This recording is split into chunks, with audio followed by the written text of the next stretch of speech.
Hello, folks. Welcome back to another episode of the Cricket Hotspot podcast. This is me, Sarthak, with my co-host. Hello, this is Parth. And we're recording here in Toronto.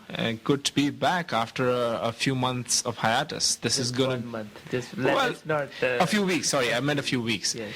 And this is going to be our episode 8. Episode 8, yes. An interesting fact attached with the number 8 is Sri Lanka, our neighbor in India, actually. Yes. India's neighbor, I would say. Yes. It was the 8th country to be granted test status by the ICC. So that's an interesting fact. They played their first test match back in 1982, the summer of 82 in England. No, in Sri Lanka, but against England. Against England, my bad. Yes. So, again, some interesting tidbits for all the fellow cricket fanatics out there. Interesting statistics that we throw out every time.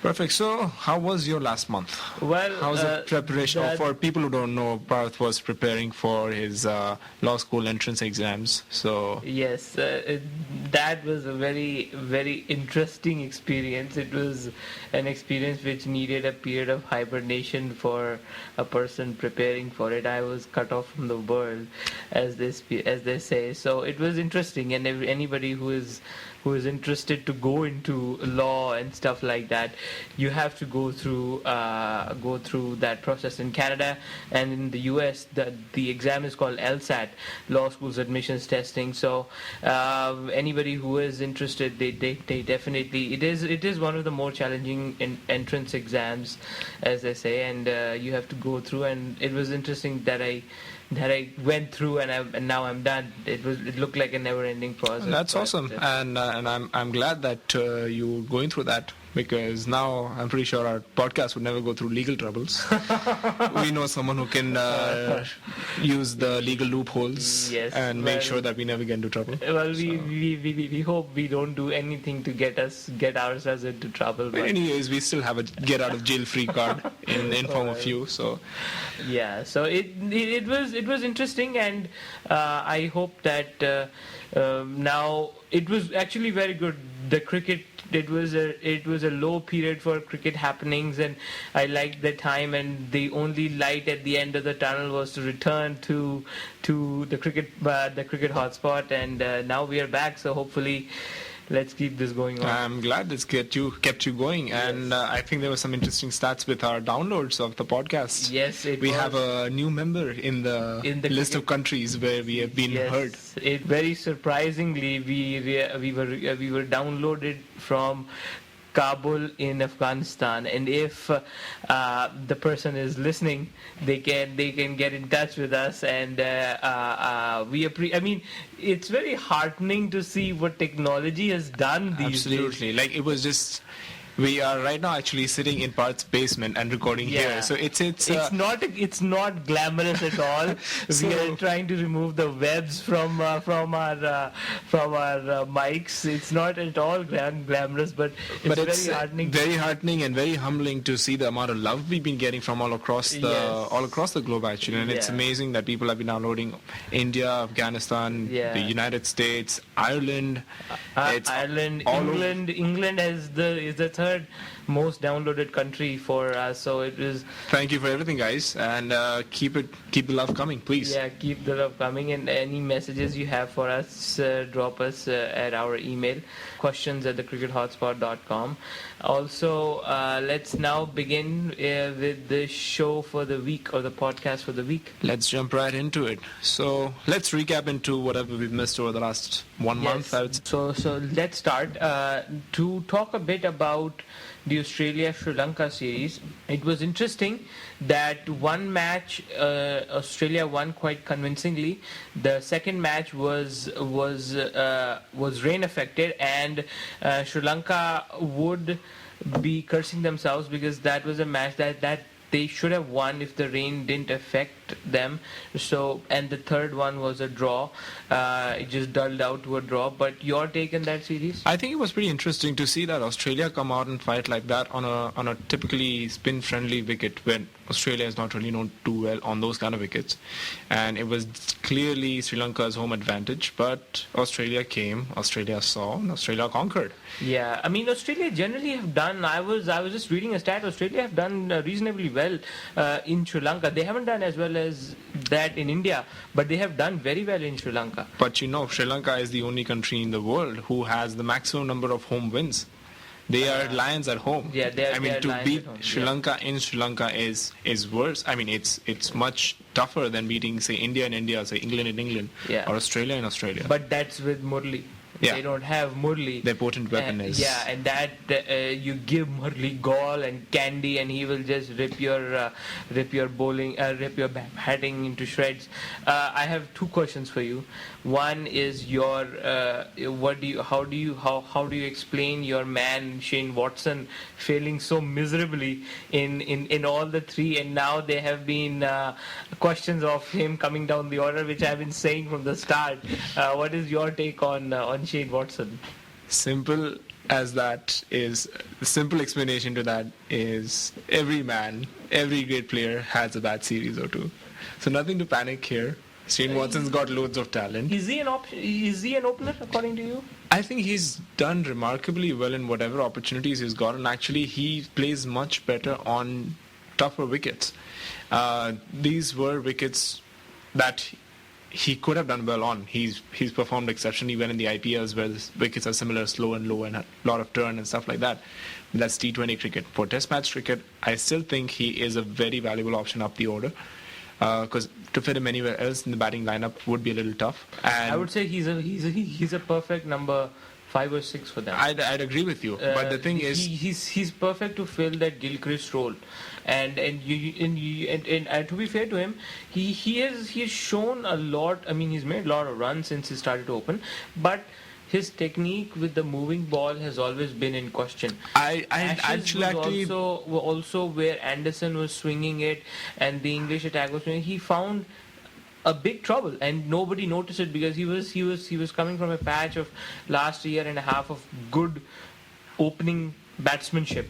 Which your take on that? I'd actually like to differ with you on that one. I think he is, to compare him with Gilchrist, I think is a little bit of an injustice to him, because I think he possesses a better quality of technique and better temperament than Gilchrist did.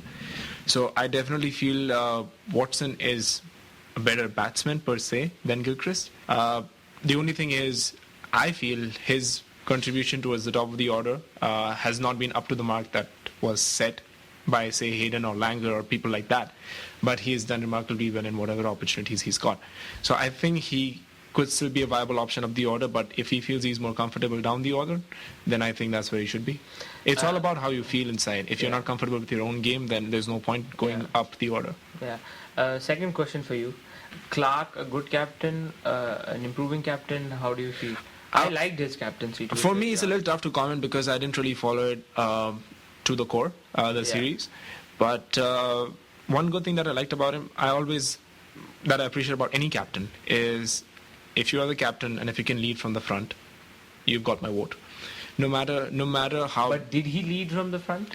Batting wise, he was the second highest scorer in that. No, but he went down the order. And he's a perfect number 4. That was my question. He's a perfect number 4, and he should have battled it out at number 4. But I like his captaincy because he gives more chances to his spinners. Ponting had Horrocks.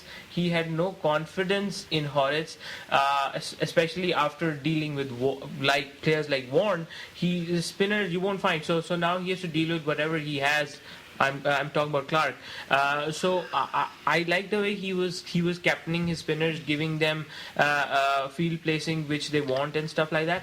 But I don't think that he should have come down the order because he's a perfect number 4 for them. The reason being he has no option but to back his spinners when your other bowlers are not performing up to the mark. Mitchell Johnson was a big fail in the series. So for that, he doesn't really have an option of going to his pace bowlers falling back on them. So he had no choice but to rely on Nathan Lyon. And the thing being that But he did well. He performed. It was summer in Sri Lanka, and it's tough for a pace bowler to bowl a long spell. So he has to rely on the spinners to cover up for the quota. Yeah. And the other thing being him coming down the order, I don't think it's much of an issue as long as he's staying there and scoring runs and holding the top and the middle order together. Yeah. So I think as long as you're performing, doesn't matter if you come number 1 or number 11, if you are making your performances count. It's not just the stats, but if you're making them count, that's what's the most important thing. Before last topic of this series, before we came into this series, we were looking for Usman Khawaja to perform. He was supposed to be their next, next upcoming talent. What do you think of Sean Marsh and how does he fit in? I really liked his batting. Sean Marsh, I'm I'm actually a huge fan of Sean Marsh. Yes. I'm a huge admirer of him too, Yeah. because if you see him bat in T20 cricket, one-day cricket, Test match, doesn't matter the format of the game, he bats with correct shots. He plays correct shots. He plays correct shots. Yeah. Bats technically well. Yeah. He's just like Jayawardene. I'd say he's a left-handed Jayawardene. Yeah, I won't go as far as that, but he plays with correct. Well, obviously he hasn't proved his mettle at that level yet, but his playing style is very similar to his. No matter the format of the game, he'll stick to what is right, what he believes is right, and he'll score within his areas of expertise. So if Marsh goes, Khawaja cannot play in the team. Yeah, I mean, if at this point of time you had to select between the two, it probably would be Marsh. Marsh, yeah, Yes. and opening. And not just based on one debut. Yeah, and that's what I'm saying. It's not just based on one performance, but having seen him over the years in different formats. Yeah. And you know the kind of quality that he possesses. I haven't seen a lot of Usman Khawaja, so I might be a little... I saw him in the Ashes. He looked good, but he didn't have the temperament to play the longer innings. But anyways, it's early days. It's early days. Yeah, it's very early days, and it's good to see Australia getting a W under their belt for the series tally, because it was high time that they got some appreciation of what they're doing there. But just a last remark regarding that series. I think the man of the series, Michael Hussey, amazing performance by him. Yes, I mean, this shows that if you're a correct batsman, you can play in any format you want and be a good contributor to the team. That's why, and he is not only Mr. Cricket, he is Mr. Dependable of Australia. When you need a innings to win you a match or stay there, he will do. I mean, even if it was a first day 80 on the driest wicket he's played, whatever his statements were, he was the one who was doing it, right? So that was very good to see. And absolutely a man of the series performance fittingly for him, and he's gone on from there to play Champions League, and he's performed there also, and he's all-round cricketer. Yeah. No matter what format of the game, he'll get you the runs. Yeah. And that's what you admire most about a person. A sports person, if you can adopt, especially in modern times when you have so many different formats of the game, if you can adopt quickly, like switch on Test mode, switch off T20, go vice versa, that's what you require in a modern cricketer rather. So another set of, say by now, stale news is going to be the announcement of the Indian team for the upcoming India-England ODI series in India. Yeah. The return series, if you will. India coming off a vengeance series according to India. They're coming off an embarrassing loss with the same key players missing. So I don't know if the vengeance will be shown or not. Yeah, we don't really know how much better India is going to perform since. I hope the web that in India supports India this time rather than the ODI series in England. That's true. Yeah.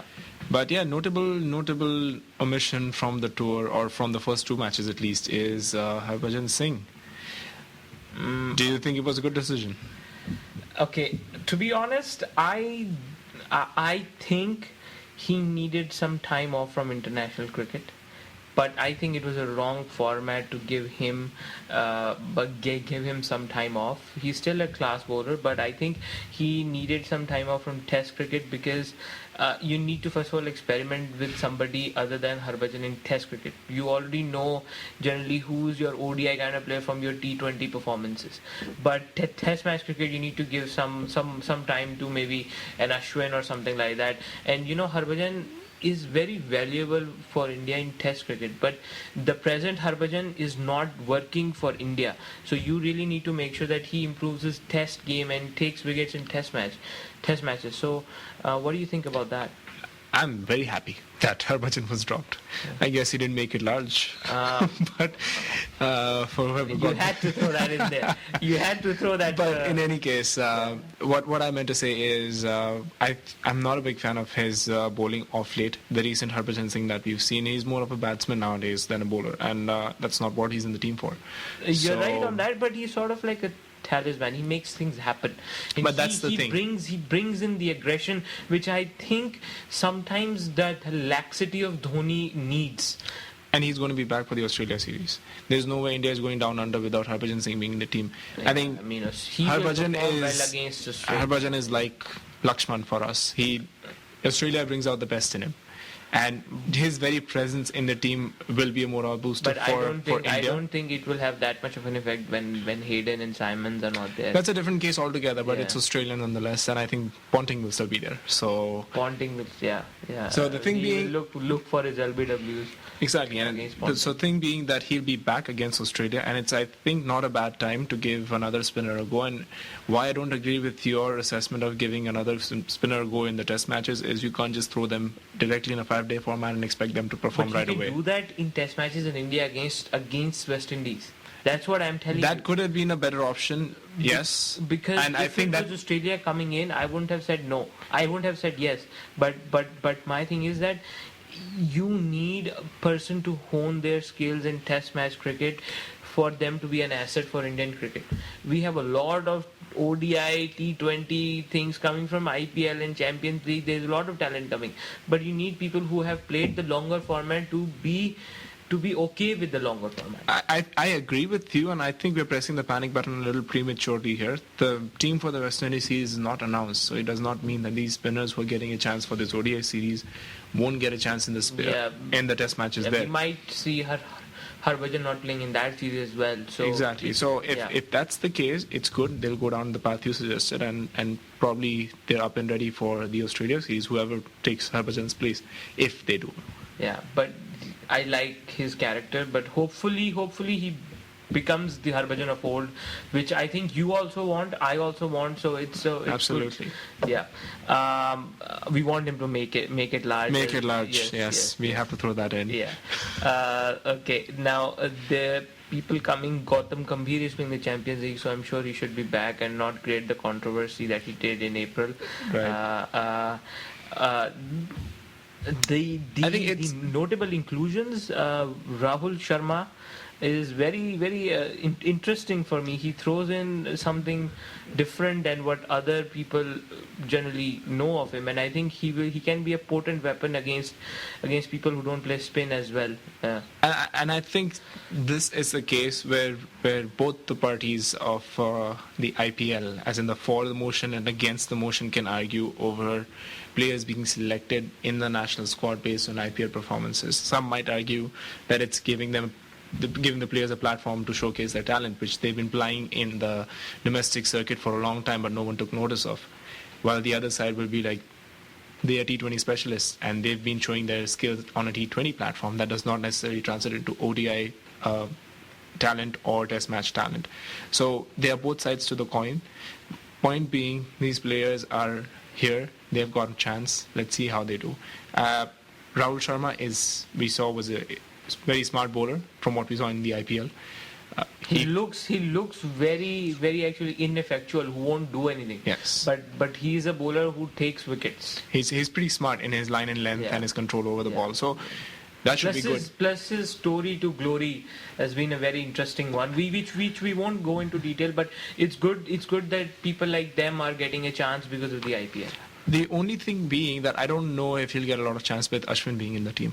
So in India, you generally will play with two spinners, I would say. It depends. I think it's going to be number 7, Ravindra Jadeja, who will be sharing the spinning duties with Ashwin. So I don't. What was your take on Ravindra Jadeja performing well for India? I know this is a commonality for people who don't know amongst me and Sarthak, is that we were not the biggest fan of Ravindra Jadeja, and the reason why I am not a big fan of his is that he has a lot of talent, but he seems to just choke at the moment where India need the most. He performed well against England now, but I was very previously I was very apprehensive of him being in the team. Yeah, it's a little. And he was given so many chances. That's why I was very apprehensive. Exactly, and it's a little early to judge him still, because I think he's only been back for 2 matches, and although lovely performance in that match where he scored the 80 odd and then took. And that was a very difficult wicket to. Absolutely, from being in that precarious position to take the team to safety. I think they did a wonderful job. He batted really well. Yeah. But the point being, he has to consistently perform over a period of time for him to be back in our good books, I'd say. You need very spectacular performances for some time for us to, Absolutely. someday when we get a chance, I'll tell you which innings tilted me towards his against side than his for side. I think I have a pretty good idea. Oh, you do? Okay. Yeah. Okay, so now another inclusion was Arvind from RCB, Royal Challengers. Well, if you look at his stats, he's actually, better than Vinay Kumar? Better than Vinay Kumar. Now, that is an interesting question. Because India need a third seam bowler, which they don't have in this. What goes in his favour is his angle, left armour. Being a left armour, it always adds that variety. The right-handers are not used to the kind of angle you're throwing from. So that always goes in their favour. A left-arm bowler will always, with a similar talent as a right-arm bowler, will always be a little more effective. The problem with Vinay Kumar is that he doesn't have variations.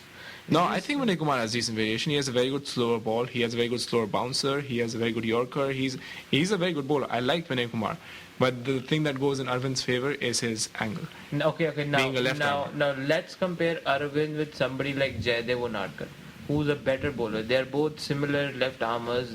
I am not a big fan of Jaydev Unadkar. For people who don't know, he's the guy who plays for Kolkata Knight Riders, and not a lot of you might have seen him perform in domestic championships. But out of the two, if I had to select, I definitely still think Arvind is a better bowler. He's a more wicket-taking bowler, and he has a knack of picking wickets, which is. And that's what you want. You can be a great bowler, but with 50 wickets, or an average bowler with 250 wickets. I'll take the average bowler with 250 wickets. You would still take the 250 wickets? Any day. Okay. Interesting. I mean, that's what wickets win you matches, and if you we'll talk more about the likes of Shoaib Akhtar, who's been in news, and he's the one who fits perfectly with this debate. We'll talk more about that in the upcoming minutes. Any other interesting thing you would like to say about the English team? I think the only English team, they are coming with the two players who they needed most in subcontinent was Broad and Morgan, and these two are not playing. Big blow for them. Yeah. Big blow. I think but they've sort of covering up for that by bringing Peterson along, who was initially not supposed to play. He was going to take the summer off, but now they are taking him back. Yeah, but his last 2 years, I think I was reading a stat. He's only averaging 21.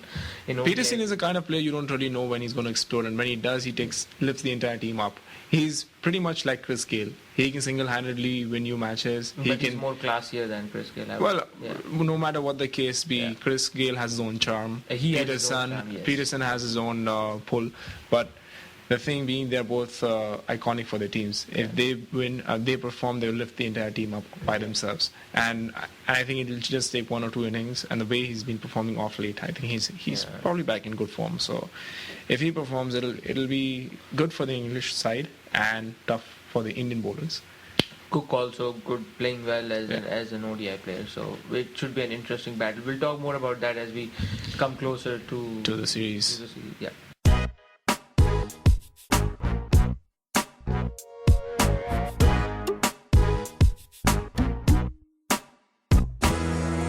So anyways, folks, moving on to our next segment, let's talk about the current series that's on, and that's the Nokia Champions League 2011. Let's push their sponsors in the exactly. Yes. Nokia, we're promoting you. This is the cricket hotspot. Please look after us. Yeah, probably this won't make the edit, but but let's see. My question is on the Champions League. Now, how many Champions League have gone by until now? 3. 3, okay. I have not watched any of them at all. Maybe 1 or 2 this time.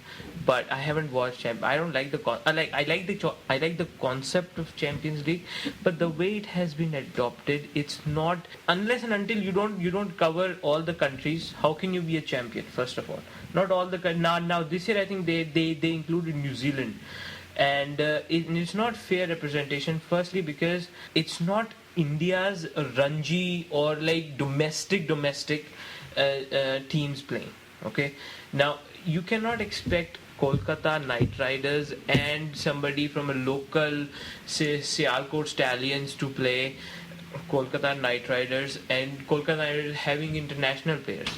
You cannot. This is not a fair competition. First of all. But point being that is sort of the way the Champions League it works. Because the thing is, the international stars for these teams are the ones who are making up the entire team, and it's the thing everywhere. Even if you see soccer, that's how the concept works. It's basically the local teams who have those international stars signed up are participating in the overall Champions League, where Europe is a little more disjointed than cricket. If you see, soccer is the Champions League is only in the European countries. No, but that's fine. But my thing is that then every team should have that amount of money. Like Auckland Aces should be able to hire them. Well, it's again. And do they have the rights? First of all, what the thing? Rights of what? The rights of hiring other players. Well, and that's the thing, right? It's no one said it's going to be a fair battle, but the point being, what the advantage those teams have is these people stay with the team throughout the year, and year after year. That Tobago story for the first IPL. Yeah, and then year after year they are together, so they have that certain amount of player bonding, which IPL teams don't. So they suffer in that aspect. You can't expect a team of. You can either be a champion team or a team of champions. So which one would you rather be? Is that the case? That's the case here, and I don't necessarily think those teams are at a disadvantage. Of course, they're playing better players or more, let's say, more recognized players. Yeah. But that in no way makes the other team a better team than themselves. So I am guessing that you are for Champions League. I do not mind the concept at all. It's I also don't mind the concept. Let me be clear. All I'm saying is that there should be a strict policy of who's playing for who. Now, another problem that I have with Champions League, a player like Kieron Pollard, he is eligible to play for 5 teams. He plays for 5 different tournaments with 5 different teams, and all those 5 teams play in this. Now, why does he have to play with Mumbai Indians? He doesn't have to. And the point is, if he chooses to play for Mumbai Indians, and if Mumbai Indians want him to play for him, Mumbai Indians have to pay his parent franchisee money so that he can play for Mumbai Indians. So it's not given that they have to play for the IPL teams. It's just the matter of finances, I think.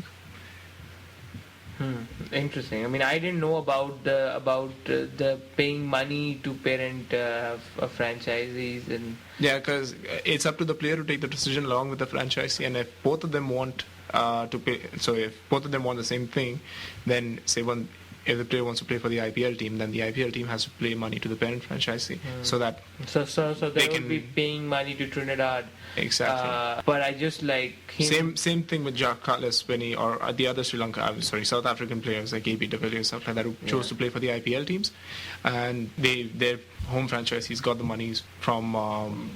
Again, it's sad to see AB de Villiers getting injured and creating another controversy for players playing for that or playing for their country, and he was supposed to be the captain now, so it's a big blow against a very big major series for South Africa to get back to international cricket. They haven't played quality international cricket for a while now, and this is supposed to be their comeback series. Your take on that? These controversies will always happen, and I think it's a little tough to avoid injuries at some point of time, and you can't really blame the series for that. Yeah. I've always said, like, he could have been playing too much injuries in there. He could have been playing domestic cricket in South Africa and got injured, and you can't just blame the domestic structure at that point of time, right? It could happen anywhere. The point is, if it's a recurring theme over and over again across players, across countries, then obviously something needs to be done about it, or the boards need to take action, or the players themselves need to recognize what is more important and where they want to be. Do they want to go the Karen Pollard way and be a T20 freelancer? Oh, I hope not. I Or seriously hope not. do they want to play for the country too Yeah. and be centrally contracted? Yeah. So it all depends on their personal decision. Yeah. Interesting topics to talk about, because not many people go into such informed discussion about Champions League. Like, I didn't know most of the stuff that you were talking, because even being an Indian and following IPL, which I don't do as much as you do, I know. I don't know anything. I didn't know anything about Champions League and how it works. So it was quite interesting. So I think people would enjoy this conversation. And it's a good amount of entertainment, right? Like, that's what works nowadays. It's the fast food entertainment, fast food culture. So it's all about being instantly gratified, not going over 5 days and then waiting for a result. Although it has its own charm and its own fun associated with, but not everyone wants that, right? So to cater to a different class of audience, I think T20 cricket is working like a charm. I think I belong to an older generation of cricket watchers, but let's... And nothing wrong with that. You're the more classier generation.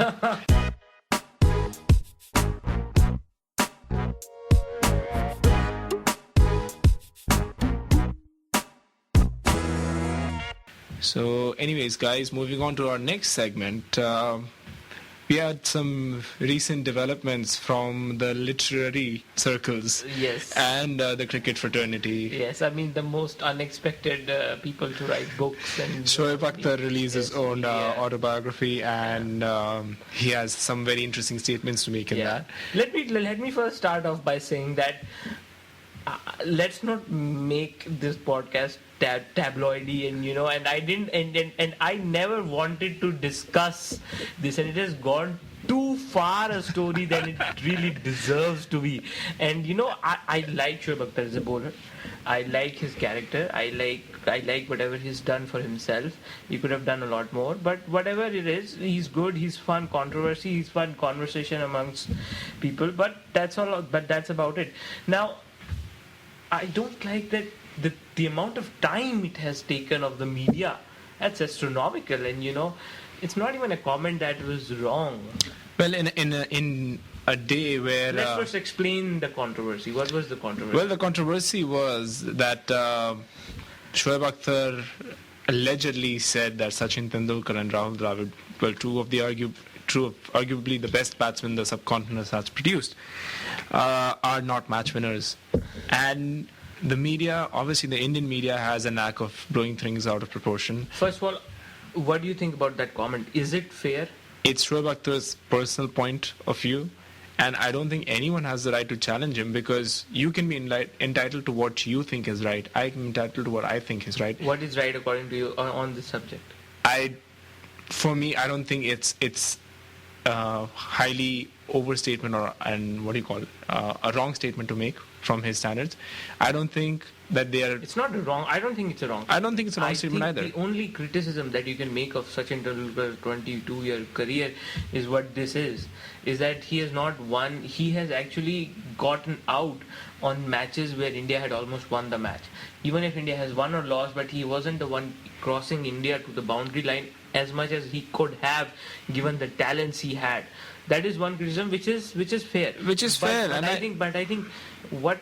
let me rephrase what Shoaib Akhtar said. Shoaib Akhtar said that he hasn't seen Rahul Dravid and Sachin Tendulkar win a match to India in his career, the matches he's played. Now, let me remind Shoaib Akhtar a certain match that India played at Centurion in the World Cup 2003. There were two people, one who made a 99 and hit him through third man region for a six, and the other man, Rahul Dravid, finished the match for India. That was a match, right? I'm not creating controversy, but that's a match that comes to my mind when I first saw this. And that's true. I agree with you. I totally agree with you, because I don't think Shoaib Akhtar is wrong in making that observation, but to generalize it and saying that they're not match winners at all is a big mistake, I'd say. But I will also remind everybody that, like the almost 99% of the media, we have not read the book. Let's first read the book and see.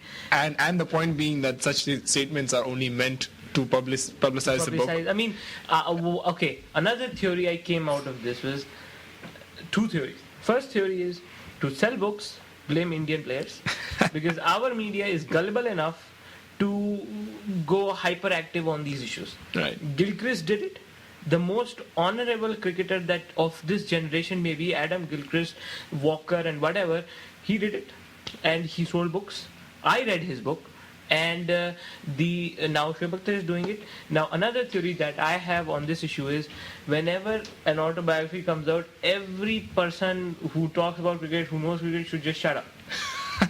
Because if you talk, that is just blown out of proportion.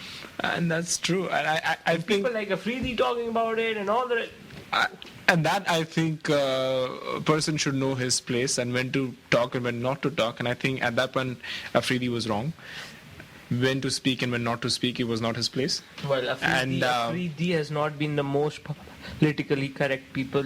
And to make a statement like he saw Tendulkar's leg shake, and I hope everyone got a chance to catch what Wasim Akram said to reply to that, and he said a batsman, a 16-year-old kid who got hit on the face by Waqar Younis' delivery had showed no fear at that point of time. What do you think a 30-year-old man would show? But I think he was on his defense also, because Shoaib Akhtar has talked a lot about lack of support from the senior bowlers, which was, I thought that it was only natural that he would show his sort of being against of Shoaib Akhtar on this whole autobiography by defending the other team's batsmen, which is very politically driven, and it's So my point being, I don't think anyone's wrong in this case. Well, if you had to put the blame on two people or two parties, it would be Shahid Afridi and Indian media.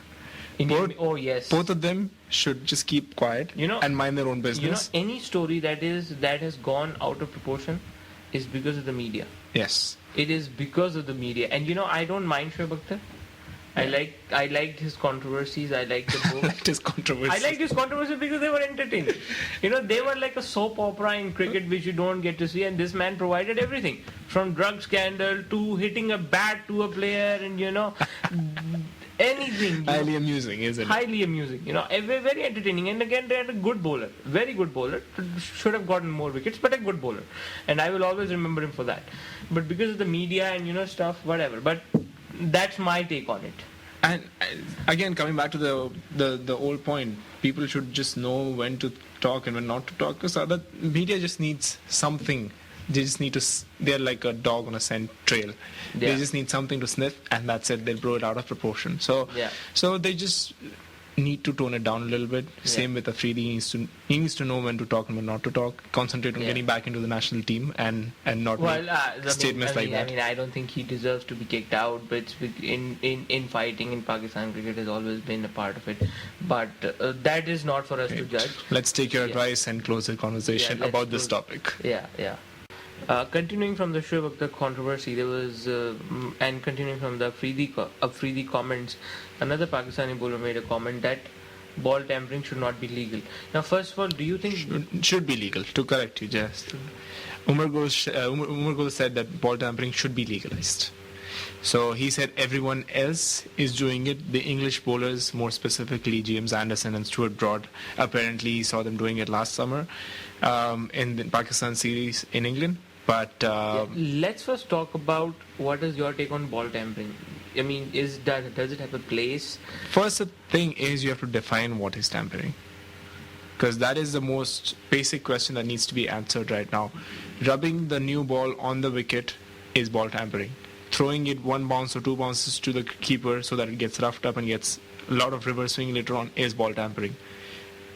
Putting sweat, the most open secret in cricket. Applying sweat or spit, or with you can be rubbing it on your arm and you'll have cream on it. Doesn't matter. I mean, no one's going to check. Ways. And, you have your beer can bottle openers and stuff like that in the pocket, and you're rubbing it in the pocket. Yes. That's ball tampering, So there are a lot of ways of defining ball tampering, but the point here being, should a bowler be consciously allowed to scuff it up? I think yes. I think no. I think yes, because the conditions have gone in the favor of the batsman too much in cricket. I think there could be other ways of how the bowlers could be brought back into the game. I think the pitches are so bad, especially in the subcontinent, and more so now getting in Australia also. WACA is supposed to be the fastest wicket in the world, and India was able to win a test match at WACA, which is unheard of. And you cannot have those conditions for bowlers. Bowlers need to be given any sort of encouragement that they possibly can, except cheating. And I don't consider ball tampering cheating. I do not agree with you on that one. I'm with you on the point that bowlers need to be brought back into the game, and it's a too batting heavy game right now. Everything is in favor of the batsman, but there are other ways of bringing bowlers back into the game. I don't think ball tampering should be allowed. If you want to bring the bowlers back, allow more bounces per over. I agree with you on that one. Allow them to bowl more overs than the limited amount of 10, say in a one international or 4 in a T20. Allow them more fielding restrictions, or relax the fielding restrictions. Do whatever you want to allow the bowlers to come back into the game, but ball tampering is not the way out. No, I don't think allowing fielding restrictions, because the way you empower bowlers, I should say, is to give them bowling conditions where they can actually do something with their skill, not have fielders stop singles at the deep. You have to, as ICC, as a role is that you have to make sure that bowlers get the conditions. Either you make sure that there is a strict condition on the type of pitch you want. From every board, you say that this is the kind of pitch. If the pitch quality is lower than this, if the scores go higher, if the bowlers are not, then your curator will be sacked, or whatever you want to do, you do. But my thing is that until and unless, and this is very unlikely, that ball tampering is easy to legalize. And unless, but it's difficult to make sure that the curators, actions are taken on curators, and stuff like that. So I certainly believe that. I'm not saying they should be proper. First of all, I like your point that ball tampering should be properly defined. Yes. What needs to be done on the ball should be properly defined. Okay, you cannot have such a non-controversy like it was against Sachin, for just removing something from the seam of the ball become the only smudge he has in his career. But you have to define properly what you can use on it, what you cannot use on it. I think Vaseline is fair. That's my opinion.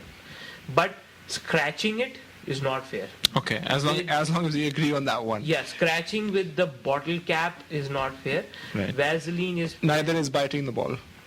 But I certainly agree that there should be some control given on the ball to a bowler, how to maintain it. I'm with you on maintaining. And the thing is that it happens. It's not like one bowler is doing it.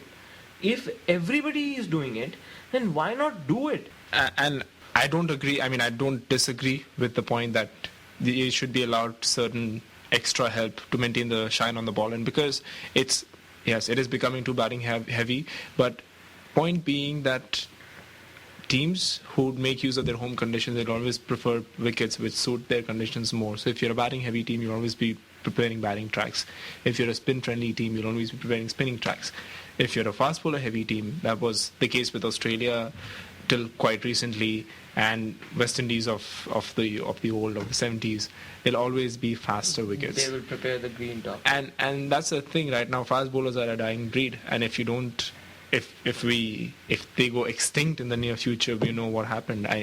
Everyone who wakes up every era has its own people. Like the 80s was fast bowlers. Before that, speedsters weren't as much. You had spinners from India taking control. Everybody wanted a spinner. So every era has its own great charm. Sarah unfortunately has capitalism as its own charm, but we'll see how it goes.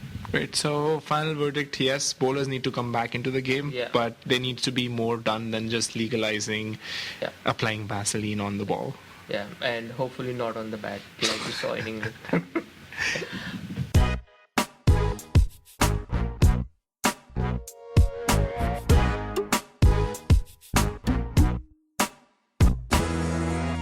Alright guys, moving on to our final segment called the Moment of the Week. And the Moment of the Week that we have for you guys is a birthday. Yeah. And it's none other than Brendan McCullum, the wicketkeeper batsman from New Zealand. Yeah. Very destructive. Happy birthday to him, first of all. Happy belated right now, I think. Happy belated, yeah. His birthday was on October 3rd. 3rd of October. Yep. And wonderful batsman, wonderful keeper. Done a lot for New Zealand cricket, but one innings that we'll all remember, I think everyone... As India fans, I would say. Everyone will remember is the first match of the first ever IPL. Yeah. As Kolkata Knight Riders It versus... was a great opening to a great, great campaign of an event that Absolutely, it was Kolkata Knight Riders, for which McCullum was playing versus the Bangalore, Royal Challengers Bangalore. And he hasn't performed since in the IPL, but that was one of the best innings you'll ever see. 158 runs with, I think, 16 sixes. And of only, I think, 50 or 60 odd deliveries. And that was an amazing display of batsmanship. He hit all over the park. Yeah. Each and every bowler was taken to the cleaners. And, I mean, there's nothing else. You cannot... That score, the very fact that in T20's, say, 10-year career, that score hasn't been surpassed for individual high. Yeah. That says a lot about that innings. That says a lot about it. And I think what I think that innings did was it brought a certain flavor to how IPL will forever be played. And in that, and it was not surprising to see that IPL of 2008 had the highest average per innings until now in an IPL, highest strike rate, highest number of runs in an over, average number of runs in an over. So that was a very, very good innings to, first of all, start off the things. But not only that, McCullum has been good for his national side also. Let's not be IPL heavy this... absolutely. I think for people who remember his century in the T20 game last year, where he scored 114 in the tied game with Australia, amazing. He was Bill scooping Sean Tate, and that's an amazing. I mean, if you can do that at some guy bowling 95 miles an hour, if you can scoop him over the top of your head, that's amazing. Yeah, that requires a lot of guts to do it. And still save your face. And still save your face. Yes. Yeah. What do you think? Has he fulfilled his potential? I think he can do much more. Yeah, that was. He always gives that. He gives that feeling that he can do much more, but he hasn't done it yet. Yeah, he hasn't done it. And you always feel that he's on the brink of amazing successes. He can be the next Gilchrist. He has a better potential to be the next Gilchrist than any keeper that we know, except maybe MS Dhoni, who's not a Gilchrist type, but you can still compare Brendan McCullum with Gilchrist. But still, great to see him. And a great keeper, I think. Good move though on his part to give up the keeping gloves and concentrate more on the field. And fielder, great, amazing field. I'd much rather have him on the field rather than have him behind the wickets. Yeah. So I think that's a good move. As a team, he gives you way more options, covers way more area than he would as a wicketkeeper. I think Dhoni should look at that for the India ODI team to put part. He could, and exactly, because that would take. Dhoni is a good fielder as well, and that would take some pressure off of him because he's been playing non-stop cricket and then squatting for 50 overs every, say, 2-3 days for a good 20-day period. It could take a toll on you. Yeah, it could, and it's. Anyways, it was good to chat about Brendan McCullum. It's not every day we get to chat about New Zealand cricketers, but to wrap it off, this is the Cricket Hotspot. This is Parth. You can get in touch with us through Facebook at the Cricket Hotspot, and you can also send us an email at questions@the-cricket hotspot, and hopefully we'll make it a regular one this time. Thank you guys for tuning in. It was great being back after a month's break. Hope you guys like this episode. It's a little long compared to our usual ones, but then again we had 1 month to cover, so hopefully you guys didn't doze off in between, and we offered It was a very interesting one where we covered issues rather than scores of cricket, which were the case with India. Some of the previous ones, and let's hope the people listening to us think the same way. So thank you guys again for tuning in.